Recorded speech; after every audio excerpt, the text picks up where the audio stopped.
Hi అండి. Welcome to Saroo's home bakes. Hey నీదే నీదే నీదే నింగి నేల నీదే నిన్నే నువ్వు నమ్మవంటే ఇది ఎగ్ లేకోకుండా చేసిన బటర్ స్కాచ్ కేక్. ఇందులో ప్రత్యేకత ఏంటంటే గోధుమ పిండి బెల్లంతో చేసిన బటర్ స్కాచ్ కేక్. ఇదైతే కస్టమర్ ఆర్డర్ ఇచ్చారు.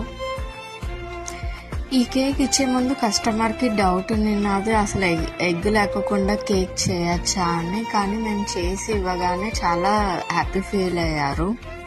ఇందులో యూజ్ చేసిన ఫుడ్ కలర్ కానీ, క్యారమెల్ సాస్ కానీ, బటర్ స్కాచ్ కానీ అన్నీ మేము హోమ్ మేడే చేసిండేటివి. అన్నీ న్యాచురల్గా చేసినందుకు కస్టమర్కి కూడా ఫుల్ సాటిస్ఫాక్షన్.